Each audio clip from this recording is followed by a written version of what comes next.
अभी के इस वीडियो में हम लोग आपके मैट्रिक सेंटअप एग्जाम का जो 2021 के लिए सेंटअप एग्जाम संचालित हो रहा है उसके संस्कृत विषय SIL संस्कृत के राइट आंसर की चर्चा करेंगे। इस वीडियो में हम लोग सिर्फ ऑब्जेक्टिव प्रश्नों की चर्चा करेंगे और नेक्स्ट क्लास अगर आप लोग का डिमांड है तो सभी सब्जेक्टिव प्रश्न को भी हम लोग समझ ले रहे हैं। देखिए कुछ इस तरह आपका प्रश्न पत्र है, ओरिजिनल सेंटअप एग्जाम का प्रश्न पत्र यहाँ पे देख रहे हैं। सभी का सेंटअप एग्जाम का प्रश्न पत्र ए सेट में ही मिला है। अगर आपका संस्कृत का एग्जाम हो चुका है तो आपके लिए आंसर की वीडियो है, इससे आपको आंसर मिला लेना है। और अगर आपका एग्जाम नहीं हुआ है तो आपके लिए बिल्कुल ओरिजिनल क्वेश्चन पेपर है, यही पेपर आपसे भी आएगा और कोई भी स्टेट में चेंजिंग नहीं रहेगा। एक प्रश्न को ध्यान से समझिएगा, न कि सेंटअप परीक्षा के लिए बल्कि फाइनल बोर्ड परीक्षा के लिए भी ये प्रश्न काफी महत्वपूर्ण और काफी महत्वपूर्ण प्रश्न VVI प्रश्न सिर्फ सेट किया गया है। थोड़ा सा हम लोग तेज चलेंगे क्योंकि हम लोग 100 ऑब्जेक्टिव प्रश्नों की चर्चा करेंगे। पूरे 100 का 100 आपको कोई 50 ही बनाना है, OMR सीट पे 50 आपको छोड़ देना है। देखिए 100 ऑब्जेक्टिव प्रश्न पूछा गया, यहाँ पे बताया जा रहा है कि किसी 50 का आपको जवाब देना है, इसके लिए आपको OMR सीट दिया जाएगा। 50 अंक का प्रश्न है। तो एक एक प्रश्न को देखते चलिए, ध्यान से समझते चलिए और याद करते चलिएगा। फाइनल बोर्ड परीक्षा में भी यहाँ से प्रश्न आएंगे। पहला प्रश्न कह रहा है कि उच्चारण प्रक्रिया का ज्ञान किस शास्त्र से होता है। तो उच्चारण प्रक्रिया का ज्ञान जिस शास्त्र से होता है उसे हम बोलते हैं शिक्षा शास्त्र। तो याद रखेंगे ऑप्शन ए। मैं आपको पूरा संस्कृत पढ़ा चुका हूं। पहला का आंसर क्या हो गया, ऑप्शन ए। दूसरा नंबर प्रश्न कह रहा है वेद किस प्रकार का शास्त्र है सर। तो वेद नित्य शास्त्र है। तो याद रखेंगे ऑप्शन बी राइट आंसर होगा। तीसरे नंबर प्रश्न की बात करें तो प्रश्न आपसे पूछ रहा है कि जगन्नाथ में कौन संधि है। याद रखेंगे जगन्नाथ में सर व्यंजन संधि है। ऑप्शन बी राइट आंसर होगा इसका भी। आगे बढ़ेंगे, देखिए जिस छात्र ने भेजा है जिस रूप में प्रश्न आया उसी रूप में मैं आपको आंसर की अपलोड करने का प्रयास कर रहा हूं। चौथा नंबर प्रश्न आपको कह रहा है कि पुष्पाश्रित में किन किन वर्णों की संधि हुई है। तो पुष्प प्लस आश्रित, तो इसमें ध्यान से अगर हम देखेंगे तो कहेंगे अ और आ का संधि हुआ है, क्योंकि अ आ मिलकर आ ही बनाते हैं। तो राइट आंसर हो जाएगा ऑप्शन ए। आगे बढ़ेंगे सर, 5 नंबर प्रश्न समाज से पूछा गया है आपसे कि राष्ट्रपति का विग्रह क्या है। तो राष्ट्रपति का विग्रह होता है राष्ट्रस्य पति, राष्ट्र का पति। तो राइट आंसर याद रखेंगे ऑप्शन सी के साथ जाएगा। आगे बढ़ेंगे, नंबर प्रश्न अपने से पूछ रहा है कि सम उपसर्ग किस शब्द में नहीं है। ध्यान से प्रश्न को समझना है, क्या पूछा है कि सम उपसर्ग इसमें से किस में नहीं है। तो ध्यान से देखिएगा, सुगम में जो है सम उपसर्ग नहीं है, बाकी सम में सम उपसर्ग लगा हुआ है। तो राइट आंसर हो जाएगा छठा का ऑप्शन डी। आगे बढ़ेंगे, 7 नंबर प्रश्न आपसे समाज से फिर पूछ रहा है कि त्रया नाम फलानाम समाहारम का समस्त पद क्या होगा। तो इसका पद समस्त पद होता है त्रिफला। हम बोलते हैं 3 फलों का समाहार या 3 फलों का समूह। तो 7 का राइट आंसर ऑप्शन ए पे दिया गया है।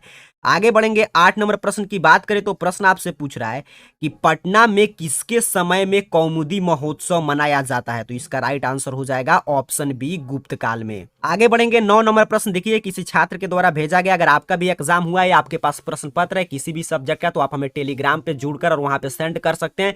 यहाँ पे हम लोग आंसर की अपलोड कर देंगे जिससे कि आपको बेनिफिट और आपके सभी साथी इसका फायदा उठा सके। 8 नंबर प्रश्न का राइट आंसर क्या था, कौमुदी महोत्सव आपके गुप्त काल में मनाया जाता है। आगे बढ़ेंगे, 9 नंबर प्रश्न आपसे पूछ रहा है कि पटना के प्राचीन नाम कौन नहीं है। आपको बताना है कि पटना का प्राचीन नाम कौन नहीं है। मोद फलपुर ये पटना का प्राचीन नाम नहीं है, बाकी पुष्पपुर, कुसुमपुर, पाटलिपुत्र सभी प्राचीन नाम है। तो याद रखेंगे 9 का राइट आंसर है ऑप्शन सी। आगे बढ़ेंगे सर, 10 नंबर प्रश्न की बात करें तो प्रश्न आपसे पूछ रहा है कि मेगास्थनीज कहां का राजदूत था। तो मेगास्थनीज आपके यूनान का राजदूत था जो पाटलिपुत्र घूमने आया था। तो राइट आंसर इसका फिलहाल ऑप्शन ए पे दिया गया है।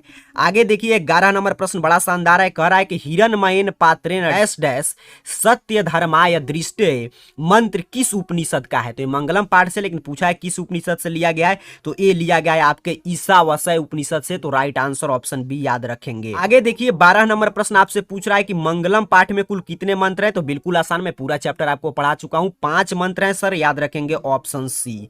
13 नंबर प्रश्न की बात करें तो प्रश्न आपसे कह रहा है कि उत्सवाच का संधि विच्छेद क्या होगा, अर्थात कि इसमें से कौन इसका संधि विच्छेद सही है। तो ऑप्शन डी 13 का राइट आंसर हो जाएगा। आगे 14 नंबर प्रश्न की बात करें तो आपसे पूछ रहा है कि अत्यधिक में कौन सा उपसर्ग है। तो अति उपसर्ग है। अति उपसर्ग लगा क्या बना है, अत्यधिक। आगे बढ़ेंगे सर, 15 नंबर प्रश्न अपने से पूछा है, आपके बुक से चैप्टर से प्रश्न लिया गया है। पाटलिपुत्र के आप जब व्याकरण खंड देखेंगे जहां पे संधि विच्छेद और शब्द देता है, वहीं से प्रश्न उठाकर पूछा है कि गोल गृहम शब्द में कौन सा सा समास है? गोल गिरहम में सर कर्मधारय समास होगा, ऑप्शन बी राइट आंसर करेंगे। आगे बढ़ेंगे 16 नंबर प्रश्न देखते हैं क्या पूछ रहा है। 16 नंबर प्रश्न आपसे पूछा है कि निर्धारण के अर्थ में कौन सा विभक्ति होती है? तो निर्धारण सप्तमी, निर्धारण के अर्थ में सप्तमी विभक्ति का प्रयोग करते हैं, तो राइट आंसर ऑप्शन सी पे दिया गया है। विभक्ति सूत्र से प्रश्न था। 17 नंबर प्रश्न आपसे पूछ रहा है कि पृथक अव्यय के योग में कौन सा विभक्ति होती है? मैं पहले भी आपको बता चुका हूं, कारक के विभक्ति चिन्ह और विभक्ति सूत्र से काफी प्रश्न आएंगे फाइनल बोर्ड परीक्षा में। ये फाइनल बोर्ड परीक्षा के लिए हम लोग चर्चा कर रहे हैं, तो याद रखेंगे पृथक अव्यय के योग में आपके तृतीया विभक्ति होती है, तो राइट आंसर हो जाएगा ऑप्शन ए। द्वितीय और तृतीय दोनों होता है, देखिए द्वितीय नहीं था तो तृतीय राइट आंसर करेंगे। 18 नंबर प्रश्न अपने से पूछा है कि पितरी किस शब्द का रूप है? तो अगर आप पितरी का शब्द रूप पढ़े होंगे तो इसी में आता है पितरी, तो राइट आंसर हो जाएगा ऑप्शन बी। 19 नंबर प्रश्न आपसे पूछ रहा है कि खाद किस लकार का रूप है? तो खाद जो लोट लकार में आता है, तो राइट आंसर ऑप्शन सी पे दिया गया है। आगे 20 नंबर प्रश्न अपने से पूछा है कि भवानी में कौन सा स्त्री प्रत्यय है? तो भवानी में याद रखेंगे ऑप्शन सी डीन स्त्री प्रत्यय लगाकर बनाया गया है। 21 नंबर प्रश्न की बात करें तो प्रश्न आपसे कह रहा है कि खादनम में कौन प्रत्यय है, अर्थात कि खाद में कौन सा प्रत्यय खादनम बना है? तो इसमें लगता है लयूट प्रत्यय, तो राइट आंसर ऑप्शन सी पे दिया गया है। आगे 22 नंबर प्रश्न की बात करें तो प्रश्न आपसे पूछ रहा है कि तमप प्रत्यय किस पद में है? अर्थात कि इसमें से 4 पद दिया गया, इसमें किसमें तमप प्रत्यय है? तो ध्यान से देखेंगे तो ऑप्शन ए इसका राइट आंसर हो जाएगा। शोभनम में तमप प्रत्यय का प्रयोग किया गया है। आगे बढ़ेंगे 23 नंबर प्रश्न फिर बुक से आ गया। प्रश्न आपसे कह रहा है कि वीरेश्वर कैसा मंत्री था? तो राइट आंसर याद रखेंगे ऑप्शन ए दयालु मंत्री था। वीरेश्वर कैसा मंत्री था? दयालु, तो राइट आंसर ऑप्शन ए के साथ जाएगा। आगे बढ़ेंगे सर 24 नंबर प्रश्न की बात तो प्रश्न अपने से पूछा है कि अलसला में आग क्यों लगाई गई? तो असली आलसी को चिन्हित करने के लिए अलसला में आग लगाया गया था, तो राइट आंसर ऑप्शन ए। देखिए मैं फिर बता रहा हूं कि आंसर की वीडियो है, बाद में हम लोग इसको डिटेल में समझेंगे, तो इसलिए अभी आप आंसर सिर्फ समझते चलिए, देखते चलिए किस रूप में प्रश्न आया है। और क्लास को अगर आप लाइक करते हैं तो ऐसे ही हम सभी सब्जेक्ट का लाने का प्रयास करेंगे, तो क्लास को आप लोग जरूर लाइक कीजिएगा और आपके पास प्रश्न पत्र होगा तो टेलीग्राम पे जरूर शेयर कीजिएगा, क्योंकि ये भी आप ही के जैसा किसी छात्र के वजह से आपका भी मदद हो रहा है, उन्हें किसी स्टूडेंट के द्वारा ही ये प्रश्न हमारे पास सेंड किया गया है। आगे बढ़ेंगे 25 नंबर प्रश्न आपसे पूछ रहा है कि संस्कृत साहित्य कैसा है सर? तो याद रखेंगे ऑप्शन बी विपुल। आपके बुक में स्पष्ट रूप में पूरा बुक का 14 चैप्टर आपको पढ़ा चुका हूं, विपुलम संस्कृत साहित्यम, तो राइट आंसर याद रखेंगे ऑप्शन बी के साथ जाएगा। आगे बढ़ेंगे सर 26 नंबर प्रश्न अपने से पूछा है कि वरदाम्बिका पारिण्य किसकी रचना है? तो वरदाम्बिका पारिण्य तिरुमलम्बा की रचना है। करते हैं, देखते हैं 27 नंबर प्रश्न पे क्या पूछा गया है। तो बड़ा ही शानदार प्रश्न है, कह रहा है गायंती देवा किल गीत गानी पुरुषा सुरतत्वात् पद किस पुराण से संकलित है? पूछा कि भारत महिमा से तो है, लेकिन किस पुराण से है सर? तो याद रखेंगे विष्णु पुराण से है। आगे बढ़ेंगे 28 नंबर प्रश्न की बात करें तो प्रश्न अपने से पूछ रहा है कि भारतीय धारा कैसी है? तो भारतीय धारा विशाला है, तो राइट आंसर याद रखेंगे ऑप्शन बी। 29 नंबर प्रश्न की बात करें तो प्रश्न अपने से पूछा है कि बाल प्लस टाप से कौन सा पद बनेगा? तो बाल प्लस टाप से क्या बनता है? बला, क्योंकि ये टाप जो है स्त्री प्रत्यय है, तो राइट आंसर ऑप्शन सी पे दिया गया है।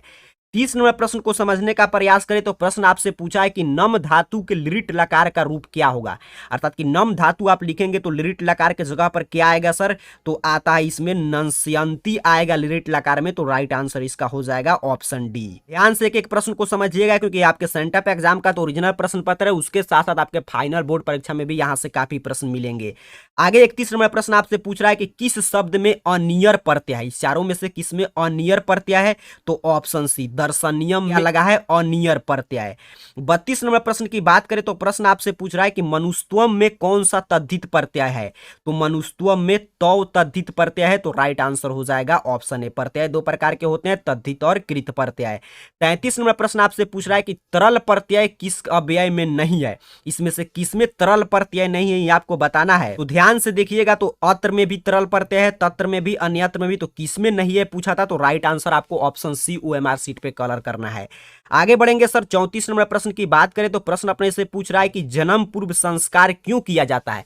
अर्थात कि संस्कारा पाठ में हम लोग पढ़े थे कि कुछ संस्कार जन्म से पूर्व होता है, कुछ जन्म के बाद, कुछ मरने के बाद, तो उसमें पूछा है कि जन्म के पूर्व के संस्कार की क्या आवश्यकता है? तो आपके बुक में स्पष्ट रूप से लिखा गया है गर्भ रक्षा के लिए, गर्भस्थ का संस्कार हेतु, गर्भवती की प्रसन्नता के लिए, सभी उद्देश्य है, तो इसीलिए राइट आंसर ऑप्शन डी याद रखिएगा, 34 का ऑप्शन डी होगा इनमें से सभी। आगे बढ़ेंगे सर 35 नंबर प्रश्न की बात करें तो प्रश्न आपसे पूछ रहा है गुरु गृह से गृहस्थ जीवन में प्रवेश किस संस्कार से होता है। देखिए क्या पूछ रहा है, गुरु घर से। सिर्फ डायरेक्ट अगर पूछता है गृहस्थ जीवन में तो विवाह संस्कार से होता है, लेकिन यहाँ पे थोड़ा सा प्रश्न बहुत अच्छा सेट किया गया है। इसमें बोला कि बड़ा ही प्रश्न शानदार सेट किया गया है इस साल के लिए कि गुरु घर से जब आप गृहस्थ जीवन में प्रवेश करते थे पहले छात्र, तो कौन सा संस्कार होता था। तो कोई कंफ्यूजन नहीं रखना है, ऑप्शन बी समावर्तन संस्कार, याद रखेंगे ऑप्शन बी। आगे बढ़ेंगे सर 36 नंबर प्रश्न की बात करें तो प्रश्न अपने से पूछ रहा है कि लाजा होम कर्मकांड किस संस्कार में होता है। तो विवाह संस्कार। विवाह संस्कार एक अपने आप में मुख्य संस्कार है जिसमें काफी कर्मकांड होते हैं, उसी में एक है लाजा होम। आगे 37 नंबर प्रश्न आपसे पूछ रहा है कि किसका व्याकरण प्रसिद्ध है। तो बुक से प्रश्न है, मैं सभी आपको पढ़ा चुका हूं, इसीलिए मैं बोला था कि जो छात्र पढ़ लेगा, देखिए अपने को क्या कि 50 ही बनाना है, कोई 50 अपने को मालूम होना चाहिए। तो अगर बुक पढ़ के जाएंगे तो समझिए कितना प्रश्न को आप फोड़ कर आएंगे। तो क्या पूछा कि किसका व्याकरण प्रसिद्ध है सर। तो पाणिनि का। तो ऑप्शन सी राइट आंसर करेंगे। आगे बढ़ेंगे 38 नंबर प्रश्न आपसे पूछ रहा है कि कृषि विज्ञान के प्रवर्तक आचार्य कौन थे। तो मैं बुक पढ़ाते समय आपको बताया था, इसका राइट आंसर हो जाएगा ऑप्शन डी पराशर। और जो भी छात्र नहीं देखे तो चैनल को सब्सक्राइब करके रखिए एग्जाम तक, और इस पर जाकर प्लेलिस्ट सेक्शन में जाकर अभी भी समय है देख सकते हैं, क्योंकि फाइनल बोर्ड परीक्षा में भी ऐसे ही प्रश्न आएंगे। 39 नंबर प्रश्न भी बुक से लिया गया है, कह रहा है कि आज मानवता का विनाश का भय किससे है। तो विश्व शांति चैप्टर से प्रश्न है, याद रखेंगे ऑप्शन ए विध्वंसकारी अस्त्रों से। आगे बढ़ेंगे सर 40 नंबर प्रश्न की बात करें तो प्रश्न आपसे कह रहा है कि करुणा से क्या होता है। तो करुणा से शांति होगा। तो ऑप्शन बी के साथ आंसर करेंगे। आगे 41 नंबर प्रश्न आपसे पूछा है कि कर्ण किसके पक्ष से युद्ध कर रहा था। तो कौरव पक्ष की ओर से कर्ण युद्ध कर रहा था। तो ऑप्शन बी इसका भी राइट आंसर होगा। आगे देखिए 42 नंबर प्रश्न मैं बुक पढ़ाते समय बताया था कि प्रश्न देखिए जरूर आएगा, तो सेंटर परीक्षा में ही पूछ लिया। कह रहा है ददातु ददातु किसका कथन है। तो कर्णस्य दान वीरता में इस शक्र का कथन है कि शक्र जब कर्ण कहता है अपना कवच कुंडल देने के लिए तो कहते हैं ददातु ददातु। तो इसका राइट आंसर हो जाएगा ऑप्शन बी। आगे बढ़ेंगे सर, देखते हैं 43 नंबर प्रश्न क्या पूछ रहा है। कह रहा है कि पठन किससे बना है। आपको बताना है कि पठन किससे बना है। तो पठ प्लस सत्री से क्या बनता है, पठन, इसमें सत्री प्रत्यय लगा है। तो राइट आंसर ऑप्शन सी हो जाएगा। आगे 44 नंबर प्रश्न आपसे कह रहा है कि पुराण में ठक प्रत्यय लगाएंगे तो कौन पद बनेगा। तो पौराणिक। पुराण में ठक लगाते हैं तो क्या बनता है, पौराणिक। याद रखना है एक एक प्रश्न। सर 45 नंबर प्रश्न की बात करें तो कह रहा है आपसे कि दा प्लस कत्वा से कौन सा शब्द बनेगा। तो दा प्लस कत्वा से दत्वा शब्द बनता है। तो ऑप्शन ए राइट आंसर है। आगे 46 नंबर प्रश्न देखिए आपसे कह रहा है कि संख्या पूर्व द्विगु का उदाहरण कौन है, अर्थात कि द्विगु समास का उदाहरण कौन है जिसका पद संख्यावाचक होता है पहला। तो इसका है त्रिभुवन। तो राइट आंसर ऑप्शन बी याद रखना है। आगे चलिए बढ़ते हैं 47 नंबर प्रश्न की बात करते हैं। प्रश्न आपसे पूछ रहा है कि उ प्लस अ से कौन सा नया वर्ण बनेगा। तो उ प्लस अ से क्या बनता है, आधा व। यहाँ पे ध्यान से देखिए प्रश्न जिस रूप में आया है, मैं बोला जैसे आप लोग फोटो सेंड करते हैं वैसे हम लोग आंसर की उपलब्ध करा देते हैं, तो इसी तरह थोड़ा सा क्वालिटी कम है, लेकिन आप प्रश्न को समझते चलिए। आधा व बनता है उ प्लस अ से। आगे बढ़ेंगे 48 नंबर प्रश्न की बात करें तो प्रश्न आपसे कह रहा है कि वसिष्ठ चित्रम में कौन संधि है। तो इसमें व्यंजन संधि होगा। ऑप्शन डी 40 का हो जाएगा।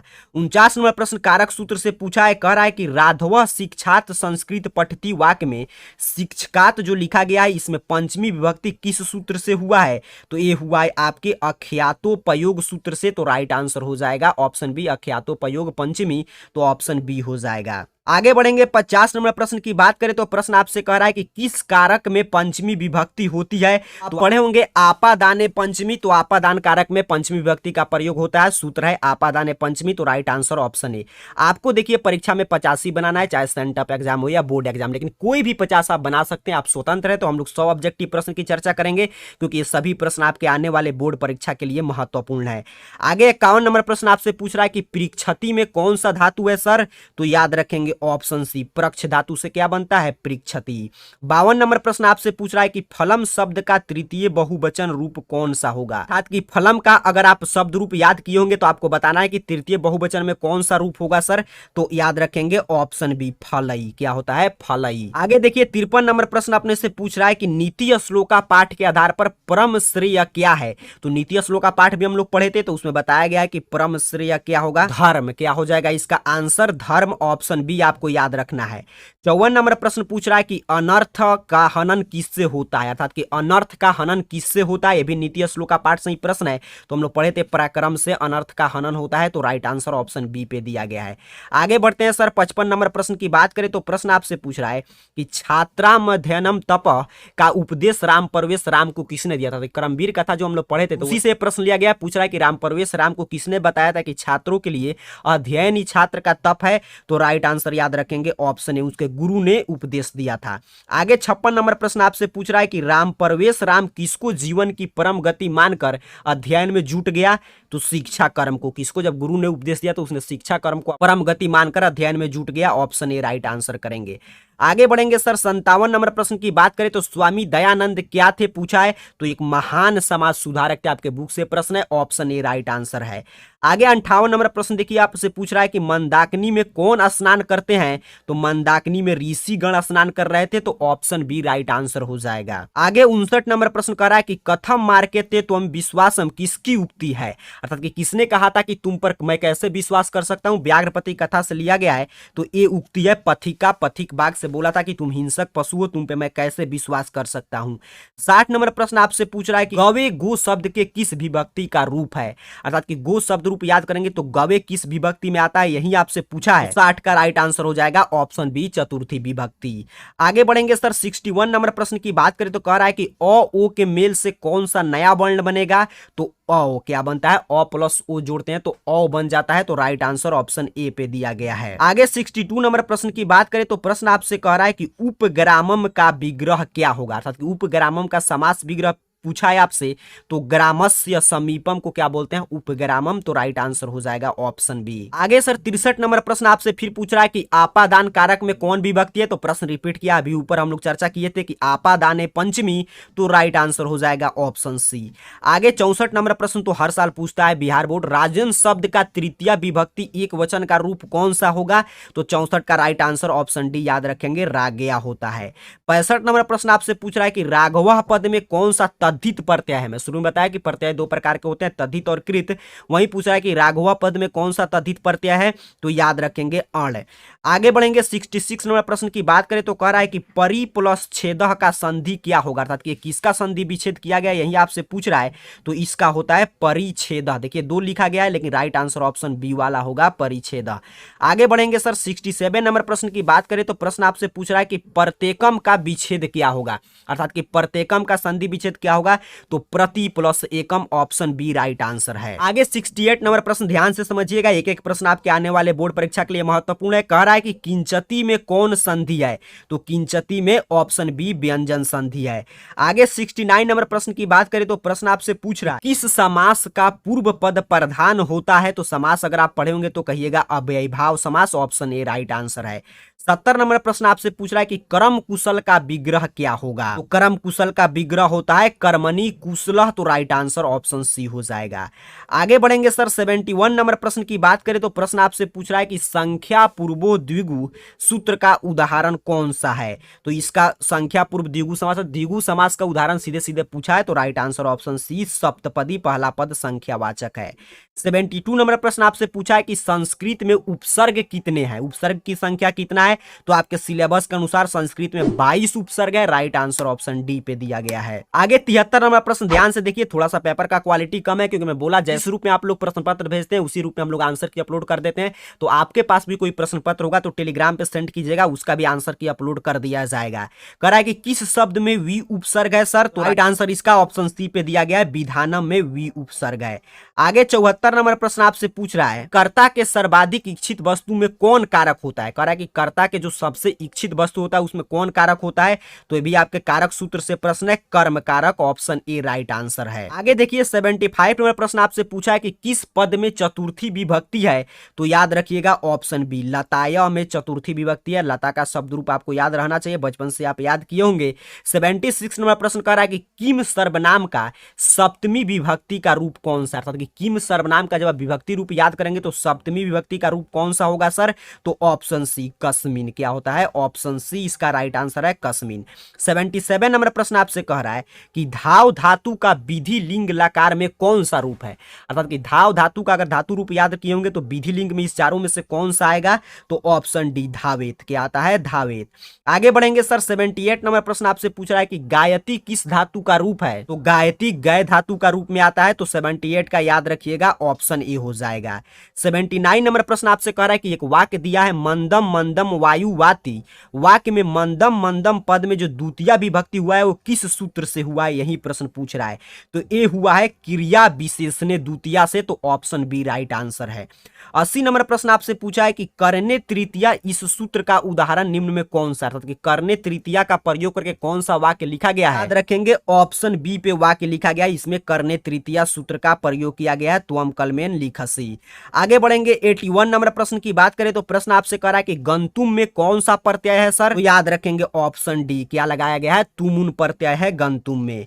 82 नंबर प्रश्न भी प्रत्यय से है, प्रत्यय बड़ा ही साल के लिए महत्वपूर्ण है। कह रहा है आपसे कि किस पद में लयप प्रत्यय है? इसमें लयप प्रत्यय किसमें है? तो ऑप्शन ए। पराजित्य में क्या है? लयप प्रत्यय का प्रयोग किया गया है, तो राइट आंसर ऑप्शन ए पे दिया गया है। आगे बढ़ते हैं, देखते हैं 83 नंबर प्रश्न, तो ये भी बहुत बार रिपीटेड प्रश्न है। कह रहा है राजन शब्द का स्त्रीलिंग रूप क्या होगा? प्रत्यय से ही है, तो इसका राइट आंसर ऑप्शन बी रागी हो जाएगा। आगे 84 नंबर प्रश्न की बात करें तो प्रश्न आपसे कह रहा है कि नर्तकी में कौन सा स्त्री प्रत्यय है सर? तो याद रखेंगे डीस। कौन सा स्त्री प्रत्यय है? डीस, ऑप्शन ए राइट आंसर करेंगे। 85 नंबर प्रश्न की बात करें तो प्रश्न अपने से पूछा है कि सहायता पद किस तद्धित प्रत्यय से बना है? ये बना है तल तद्धित प्रत्यय से, तो राइट आंसर ऑप्शन ए पे दिया गया है। 86 नंबर प्रश्न की बात करें तो प्रश्न आपसे कह रहा है कि शक्ति प्लस मतुप से कौन सा प्रत्यय बनता है? तो शक्तिवान। शक्ति प्लस मतुप से क्या बनेगा? शक्तिवान, राइट आंसर ऑप्शन डी हो जाएगा। आगे ध्यान से देखिए, 87 नंबर प्रश्न आपसे पूछ रहा है कि पटना नगर की पालिका देवी कौन है? तो पटन देवी। कौन है? पटन देवी, तो ए राइट आंसर है। 88 नंबर प्रश्न की बात करें तो प्रश्न आपसे पूछ रहा है कि गुरु गोविंद सिंह का जन्म कहां हुआ था? तो पटना में। याद रखेंगे ऑप्शन बी इसका राइट आंसर हो जाएगा। आगे बढ़ेंगे सर, 89 नंबर प्रश्न की बात करें तो कह रहा है कि अलसलाम में आग लग जाने पर आलसी क्या कर रहे थे? तो अभी आलसी सोकर आपस में बातचीत कर रहे थे, तो ऑप्शन बी राइट आंसर होगा। 90 नंबर प्रश्न आपसे पूछ रहा है कि आधुनिक काल की संस्कृत लेखिका में सबसे अधिक प्रसिद्ध कौन है? तो आपके बुक में स्पष्ट रूप से मैं पढ़ाते समय बताया था कि पंडिता क्षमाराव आधुनिक संस्कृत साहित्य लेखिकाओं में सबसे अधिक प्रसिद्ध है। आगे बढ़ेंगे सर, 91 नंबर प्रश्न की बात करें तो प्रश्न आपसे कह रहा है कि ये भी बुक से, देखिए आपके श्लोक उठाकर पूछा है कि डैश डैश देशभक्ति समेसाम जनानाम, इस पदांश में रिक्त स्थान पर कौन सा विकल्प में से आएगा? तो बुक से प्रश्न है भवेत। क्या आएगा? भवेत, ऑप्शन बी राइट आंसर करेंगे। 92 नंबर प्रश्न भी बुक से है, संस्कारा चैप्टर से कह रहा है कि मरणानंतरम डैश डैश संस्कारा अनुष्ठ्यते, रिक्त स्थान की पूर्ति ये विकल्प के आधार पे आपको करना है, ऑप्शन सी। मरने के उपरांत क्या होता है? अंत्येष्टि संस्कार, ऑप्शन सी राइट आंसर हो जाएगा। 93 नंबर प्रश्न आपसे पूछ रहा है कि डैश डैश गोदानम मुख्य कर्म, मतलब कि किस संस्कार का गोदान मुख्य कर्म है? कह रहा है विकल्प से उचित स्थान को भरिए, रिक्त स्थान को भरिए। याद रखेंगे 93 का होता है आपका केशांत संस्कार, ऑप्शन सी। केशांत संस्कार में क्या होता है? गोदान। आगे बढ़ेंगे, 94 नंबर प्रश्न आपसे कह रहा है कि शीत उष्ण भय रति आदि किसके कृत्य को बाधित नहीं करते? तो पंडित के कृत्य को, अर्थात कि विद्वान के कृत्य को, कर्म को शीत उष्ण भय रति बाधित नहीं करते, तो ऑप्शन डी याद रखेंगे राइट आंसर है। 95 नंबर प्रश्न आपसे कह रहा है कि स्वामी दयानंद ने हिंदी और संस्कृत दोनों भाषा में किसकी रचना की थी? ऑप्शन बी वेद भाष्य की रचना की थी। आगे बढ़ेंगे, 96 नंबर प्रश्न की बात करें तो यहां से सब्जेक्टिव प्रश्न शुरू हुआ। अच्छा नीचे देखते हैं, हाँ यहाँ पे है आपका 96 नंबर प्रश्न। दूसरा है प्रश्न आपसे कि किसको प्रशासनिक और संकट के समय निर्णय लेने की क्षमता सबको आकर्षित करने वाली थी? तो इसका राइट आंसर ऑप्शन सी आपके बुक से है, राम परवेश राम, इसका राइट आंसर करेंगे। 97 नंबर प्रश्न आपसे पूछ रहा है कि चित्र पूला नाम डैश डैश, इस श्लोकांश में रिक्त स्थान पे क्या भराएगा? आपके मंदाकिनी वर्णनम चैप्टर से प्रश्न पूछा है, तो यहाँ पे भराएगा ऑप्शन डी रम्याम। आगे बढ़ेंगे, 98 नंबर प्रश्न भी आपके बुक से ही है, कह रहा है महाकवि भास के कितने नाटक उपलब्ध हैं? कर्ण से दानवीरता चैप्टर से है, तो इनके आपके 13 नाटक उपलब्ध हैं, तो ऑप्शन ए राइट आंसर है। 99 नंबर प्रश्न की बात करें तो प्रश्न आपसे कह रहा है कि स्वार्थ किसको बढ़ाता है? तो राइट आंसर ऑप्शन बी के साथ जाएगा कि स्वार्थ जो है शत्रुता को बढ़ाता है। आगे 100 नंबर प्रश्न की बात करें तो प्रश्न आपसे कह रहा है कि निरुक्त के रचनाकार कौन है? तो यास्क। यास्क क्या है? निरुक्त के रचनाकार हैं। इस तरह हम लोग आज संस्कृत के 100 ऑब्जेक्टिव प्रश्नों की चर्चा कर लिए हैं, बिल्कुल सही आंसर किया है। चाहते हैं कि सब्जेक्टिव भी बताया जाए तो इसके बारे में नीचे कमेंट बॉक्स में बताइएगा और इस क्लास को लाइक जरूर कीजिएगा। और न कि संस्कृत बल्कि सभी विषय का प्रश्न पत्र, यही अगर आपको प्रश्न पत्र डाउनलोड करना करना है या आंसर की डाउनलोड करना है तो ercareerpoint.com वेबसाइट पे जैसे मैं बता रहा हूँ ऐसे जाकर आप डाउनलोड कर सकते हैं। मैट्रिक सेंटअप परीक्षा 2022 के किसी भी विषय का प्रश्न पत्र और उसका सही आंसर की ऑब्जेक्टिव सब्जेक्टिव दोनों डाउनलोड करने के लिए या देखने के लिए आपको सिंपल सा अपने मोबाइल का कोई भी ब्राउजर ओपन करना है। सर्च बॉक्स में जाके सिंपल सा आपको ऐसे सर्च कर देना। यहाँ पे देख लीजिए मैट्रिक सेंटअप एग्जाम 2022 आंसर की, बिल्कुल मैं जैसे लिख रहा हूँ ऐसे ही आपको लिखकर मैट्रिक सेंटअप एग्जाम 2022 आंसर की लिखकर आपको सर्च कर देना है। जैसे ही आप सर्च करेंगे आपके सामने सर्च रिजल्ट आएगा और जहां पे आपको दिखाई देगा, देखिए यहाँ पे ऐसा लोगो बना हुआ इस चैनल का, matric sent up exam 2022 all subject answer key AR career point, या ऐसे नहीं मिलता है तो सिंपल सा आप ercareerpoint.com वेबसाइट पे भी पहुंचकर ऐसे ही आंसर की देख सकते हैं।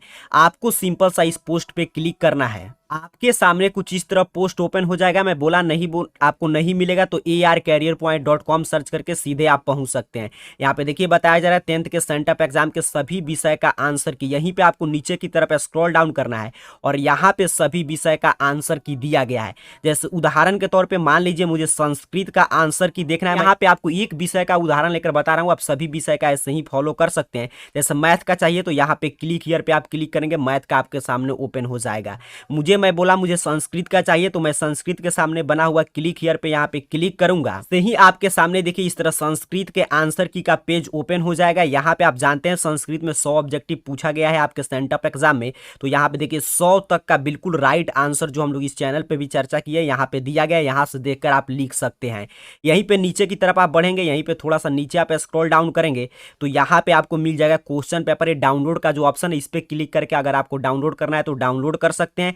सब्जेक्टिव का आंसर की यहाँ से देख सकते हैं, टेलीग्राम चैनल यहाँ से ज्वाइन कर सकते हैं। यहीं पे नीचे की तरफ फिर स्क्रॉल डाउन करेंगे तो सभी विषय का लिंक मिल जाएगा। आपको जो विषय का चाहिए, मैंने संस्कृत का बताया, ऐसे आप सर्च करके देख सकते हैं। इसके लिए आपको सिंपल सा ercareerpoint.com वेबसाइट पे विजिट करना है और ऐसे आप सभी विषय का प्रश्न पत्र और आंसर की जो चाहिए उसके सामने बने क्लिक हियर पे क्लिक करके आप डाउनलोड कर सकते हैं। आप सभी को बहुत बहुत धन्यवाद।